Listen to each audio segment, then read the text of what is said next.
Welcome, ladies and gentlemen, to this, your Taurus November 2023 reading and forecast. Hi, I'm Nigel Saint James, clairvoyant. And today we are going to have a look at a deck known as the William Blake deck. William Blake was an artistic and literary genius who lived in England. He was born in the mid-1700s, I think, and died around about 1820. I rank him up there for his mystical poetry with that of Shakespeare, as his use of metaphor and intellect and his ability to just put the finger on the divine point of view. Now, speaking of the divine point of view, the suits in this deck are called painting, poetry, science, for example, and music. And they are, of course, ways in which the divine intellect is expressed, isn't it? So, or aren't they, I should say, to be grammatically correct. So what we're going to do is we're going to have a look at them, and I will use my pen to point out some of the interesting aspects of the art, as I said. But of course, with a deck like this, you're certainly free to interpret the art in any way that you choose. Now, I've done a number of one-on-one clairvoyant readings for people over FaceTime and Skype over the course of the last month from different countries around the world. And if you're interested in that, the information's in the description. I've also done a number of healings for people from different countries over FaceTime and Skype as well. Now, readings, of course, I charge for. Healings are free. No catch, no obligation. It's my spiritual duty. The gift was given to me. That gift of healing was given to me along with clairvoyance, but healing on the basis that I don't get any reward for it. I have a duty to perform it, given that the gift was provided. But of course, the healing comes through me and not from me, as you would understand. Now, there are no video ads breaking their way into this, and so you get to enjoy the experience of the reading direct. And so let's get the cards out, shall we, and see what these interesting artwork things might have to say. There is the Four of Poetry. We just spoke of poetry, didn't we? There is Transformation. That would ordinarily, I don't know what that would be. Well, it looks like Major Arcana 13, so mainly probably death. There's the Eight of Music in this case. What is there here? There is the Two of Music. And finally, what do we have? This one, whatever it is. Knowledge. Oh, that's an interesting take on what otherwise might be a card that you're very familiar with. Well, why don't you come sit down here next to me now? We'll have a good close look at the interesting artwork on these cards together while I do the reading for you. There is a sense of discontent or stagnation about something which is affecting you emotionally. You do then, however, it's asking you to look inside. You do then start to make some changes. There are some choices made. You tie things off and move ahead, and you find a great degree of love and compromise bringing happiness. Let's unpack that, shall we, and look at this first central card, which has come here, I guess, as a way to make you aware of what's going on. Now, what can I say? First of all, looking at the astrology, it is Saturn ruling the first decan of Pisces. Well, Saturn is about time. It's about organization. It's about structure. Time is coming through for you in another area here as well. It's also about discipline, and it's something of a heavy energy. And Pisces, of course, is intuitive, spiritual, emotional. And Saturn completely deadens the water of Pisces here. Saturn is dominating and suffocating the joy of Pisces. And in the number 8 here, I have mystically associated with that the planet of Mercury, which is quite a flighty sort of a planet. And so Mercury doesn't assist in warding off Saturn, and the overall picture influence here is resembling dark Saturn with no growth. Now, Mercury also is in detriment in Pisces, so we have a conflict here as well. Shall we look at the painting itself and see what we might draw from it? What can I see anyway? Well, the mental ghosts or spectres, I suppose, are seen over here. And this is identified at the left with a snake of materialism wrapped around his arm, is jealousy. And at his feet here you might just make out the head of a rooting wild boar, which represents gluttony. Now, at his right is a sort of a devilish creature that is grabbing hold of a child. There is the lion of pride here. This woman is crying, holding a ball and crying. This woman has thrown a ball up into the air, but then this three-headed vulture is coming around and holding its sway over the entire scene itself, and in the background vultures gather in the skies. Now, I suppose that the key to dealing with this energy here, and obviously it's important for you to deal with it because it's come in the center of your spread, the key is to accept the change that is beckoning you, this change calling you, and you then taking the necessary steps towards the transition which change is demanding. Now, the gift of this energy is the cleansed self emerging to a new plateau of consciousness and happiness. Now, this 8 signals a time to focus on personal truth and your spiritual growth. Pay attention to the inspiration and messages that come to you. You see, these fears are from the ego. They are not from imagination. So use your imagination at this time. That's what this deck is really all about. It's also saying to you that you should listen also to your dreams. Now, this 8 can represent the changing of a job, or the changing of a routine, or a relationship, or even moving to a new location, certainly the releasing of old patterns or lifestyles, or maybe even abandoning current plans or projects because it seems, once you look into yourself, that maybe it's better to go another way. It really symbolizes that a needed withdrawal into yourself, into some quiet time when you can think and re-examine your priorities and your actions and your life. And that will bring you healing, new concepts to restore your inner balance. Now, with this energy, you, I think, will consciously make a choice to let go and embrace new ideals and insights, because your authentic self is calling you to travel to higher planes, to accept an impending change, and to liberate yourself. You are the traveler and the seeker, and it's time to enjoy your travels. Now, I think what I indicated was that this was leaping up to me, this Gemini energy, which suggested a choice, a decision in respect of something that's coming up here. Let's have a look and see. Well, this is actually like that sort of like Garden of Eden scene, you know, from chapter 2 of the first book of the Hebrew Bible and Christian Old Testament, known as Genesis. My apologies to the Hindus and Sikhs and others who may be watching. You may or may not be familiar with it. You probably are. It's in all the movies somehow, or many of them anyway.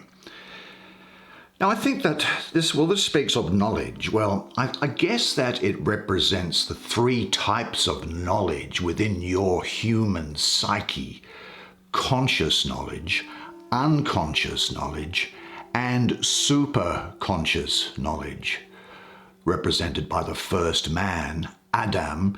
Actually, Adam or Adam is Hebrew for earthling, or the earth.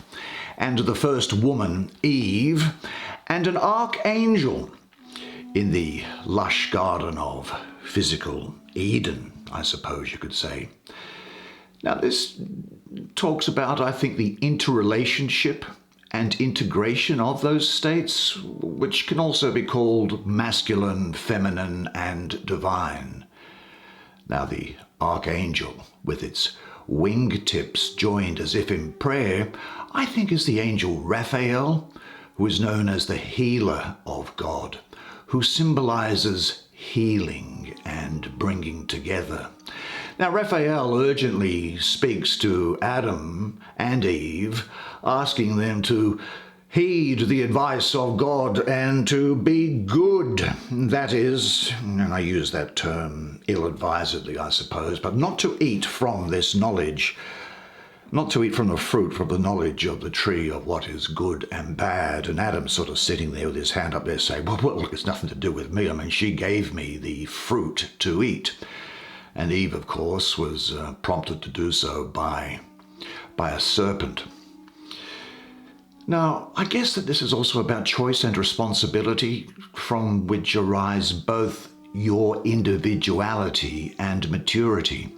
Now, in terms of its biblical morality, Adam and Eve make the wrong choice by committing what St. Augustine, in the 300s, 1,000 years probably after this was written, this book, said that that was an original sin. But there's another take on it as well, which is to say that here in this Garden of Eden, it actually, because sacred works usually have a number of different layers to them, and what another deeper layer is to look at, rather than just the outside garment of the text, is to look within it and say, this may well be spiritual paradise, and in order to leave spiritual paradise and come into the earth plane, into time and space, into material form, Adam and Eve want to know what is good and bad so they can make right choices when they are there. Angels, of course, don't have any concept of what is good and bad. But when a spirit comes down out of the garden and into earth, where Adam, you're going to be ploughing with the sweat of your brow, and Eve, you're going to be giving birth to children in tears and blood. Well, what's also interesting there is that in that chapter it is said that God clothed them in animal skins. And animal skins, of course, we can just say as flesh. So really they are spirits which have become incarnate into the world of matter. And this arching framework of lilies, in combination with the fruiting date palms and grapevines, it forms the traditional symbols of paradise, while the combination of the roses and the lilies that are at the corners, I think what they do is they represent innocent love. Now in the border, the serpent god Leviathan writhes upon the sea of time and space, intertwining with the rising spirals of flame and briars, those thorns, while angels in the upper corners look down and wonder. Now this complex combination of symbols here, for me, I think, represents both, arguably, sin and the burning up of sin, both death and rebirth, and the interplay of matter and spirit as a really beautiful drama. Now, definitely there is a choice to be made by you. It may well be a major choice that has an effect upon your life. It may not seem so at the time that you make it, but when you look back on this in 12 months' time and at the choice that you've made, you go, aha, I see that I made that choice and the choice has been good. I think what this energy is also symbolizing is a committed, strong, romantic relationship that keeps growing and spiritually expanding towards a deeper understanding of your inner self, your partner, and your relationships in the outer world. You see, it's not just romance which is being brought together here, which is being reconciled or brought together. It's all sorts of relationships here. And this is awakening your free will. That's why I'm getting this coming from this Adam and Eve figure here, to make choices in your life that support your heart's evolution on your spiritual path. Now this energy is saying, are the choices you make in relationships coming from a balanced, integrated place? If not, identify the opposing aspects within yourself and how they affect your external life. You see, internal struggles between your dualities can create negativity that projects outwardly, but by addressing your inner conflict, balancing the dualities, trusting and loving yourself, that will heal the struggles from the past. Well, you've got Saturn about you again. This time it's here in this card of transformation, and in particular the aspect of time and how it is the medium through which transformation and change takes place.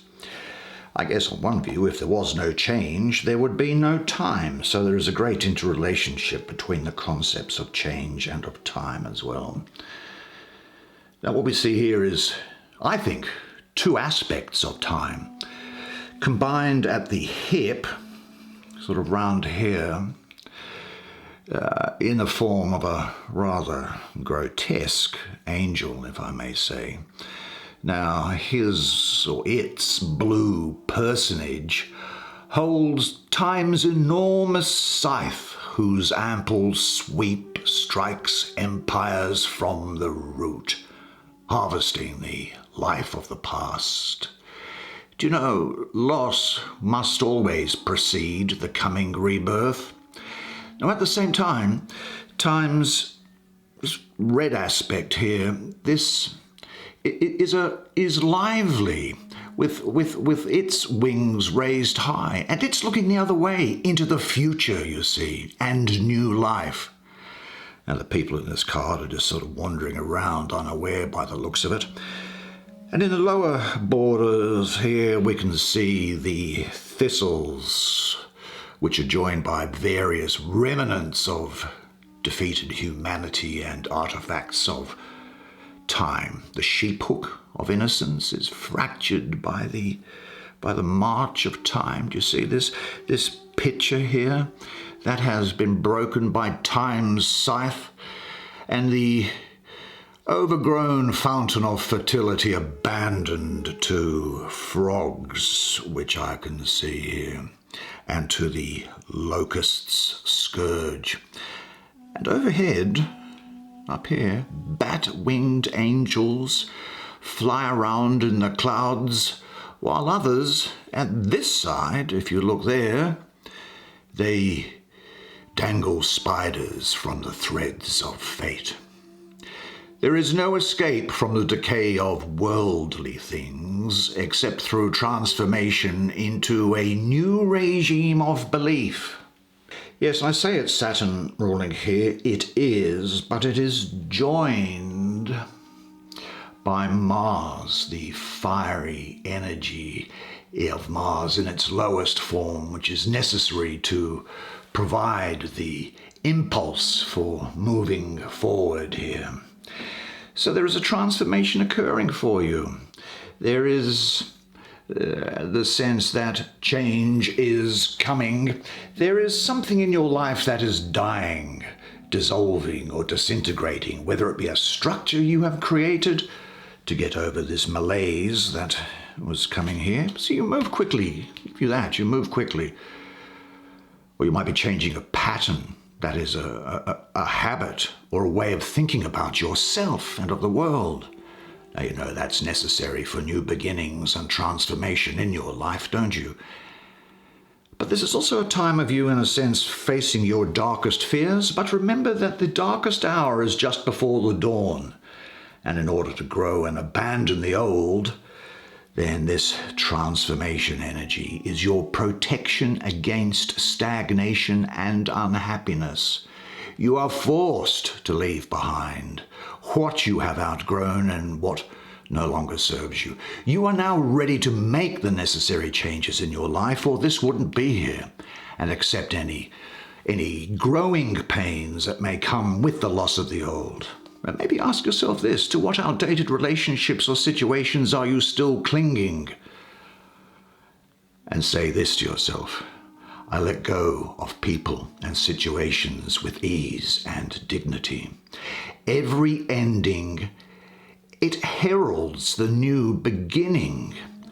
I now say yes to transformation and yes to myself. Now that takes us, I think, to, what's on the other horizontal? Let's have a look at that. Here we go. This is the Four of Poetry. Now, interestingly, with the Four of Poetry, what we have is we have Venus in the third decan of Aries, which would be the 10th to the 19th of April. Now, you might think there's a problem with Venus being in Aries because Mars rules Aries, and Aries is a masculine sign. But Venus has two aspects to her. She is about love, beauty, and romance. There's no doubt about that. So that's what's coming in your way. There's also good business and material opportunities here, I think, for you. She appears at the night as the evening star, where she is about beauty, love, relationship. She also appears as the morning star, where she's like the warrior queen. It's about charging forward. Now, not many people know that. So that aspect of her sits very well with Mars in Aries here. And I think what we see here is a woman who is a bearded old man standing by a river populated with swans. And if I'm not mistaken, over there in the far bank, if you can see that pink, they're flamingos, I suppose. Now it symbolizes the river of life in its rich flow, at which male and female, innocence and experience, beauty and wisdom stand side by side in harmony and peace. Now the two figures, well, they're clothed in sort of simple and unpretentious robes, aren't they? And they raise their hands up to gaze into a glow from above. The heavenly spotlight indicates they are eternal forms whose heightened awareness enables them to spiritually merge with their environment. And they could very well also represent Adam and Eve, given that we'd looked at them before, this time returning to the garden in their old age, after they've stepped out of their bodies, after restoring their own inner harmony, and after they have learnt what they needed to learn here on earth. Now their arms and hands are upraised in gestures of gratitude and worship, and the branches of a tree of, well, I won't say it could be that tree of the knowledge of good and bad, let's say it is, hovers over their heads. And their long flowing hair, I think, suggests that theirs is a happy marriage of freedom and knowledge. They stand upon the spiritual bank of the river, with, I think, nature represented by the opposite bank, whose flamingos of paradise play by the stream. The surrounding willows around those flamingos, well, they're associated with a goddess and her creativity and intuition. And these two swans near the bank, I think, confirm that all the creative energies, both natural and spiritual, are in harmony. Now, I think that there is a celebration here and thanksgiving for life. It could signify a time of holiday during which to formally recognize the joy and bounty granted to you. There's a sense of completion at this time, a recognition of things being right at last, of common effort and shared appreciation, of good energy flowing towards a worthy cause. This says to me that you are on the right track now and making progress. It brings renewal, development, new ideas, strengths, and concepts. A level of perfection has been reached, and you are riding the energetic wave of creativity to the next horizon of possibilities. Now, when this four enters as it has done, you've completed something with great success. Fulfillment and reward flow to you. You are now free from constrictions. Maybe not necessarily all deadlines, but a lot of them. And you cast off your limitations. Well-being, high energy, and stamina are yours. I think this also represents hospitality, fun, joy, generosity, and celebratory events, like a birthday, a wedding, an anniversary, something like that.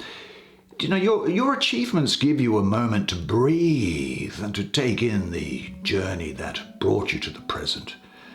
It also suggests that you do not rest on the laurels of success for too long, or you can miss opportunities, can't you?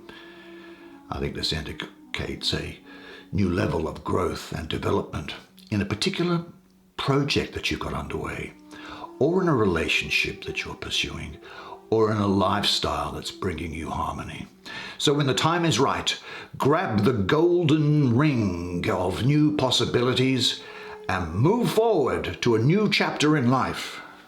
Now, based upon the astrology of these other cards here, this is leading me particularly to say that there is here the astrology of Venus in the first decan of Cancer. It's good. See, Venus is your planet. It sat well with Aries, and it sits particularly well with Cancer. Venus is, of course, the most receptive of planets. And as we've mentioned, love, harmony, creativity, beauty, and money and material things. Not many people will know that, or they ignore it. And Cancer is about nurturing, comfort and support and healing. Cancer is almost like a womb, and it allows things to grow within it. And let's see, what we have here is a figure, probably one of these poets, a poet friend of William Blake, who's playing this lyre. This lily is nodding in agreement with the music that's going on there. There is a figure, an angel, looking down approvingly. And this is also talking about the bringing together of opposites, the bringing together of what does it say? Contraries. Yeah, contraries. Things that are different. Bringing together the things that are different in order to make something good. Now, esoterically, the stars in the sky here represent male principle, and the fertile earth here represents the female principle, and they work well together. That's what's going on. So I see here receptive love, happy relationships, and an emotional exchange, close bonds, a togetherness, love, a relationship that is strengthening. Now, pay attention to the love coming to you now, and remain open and let it enter into you and go deep inside.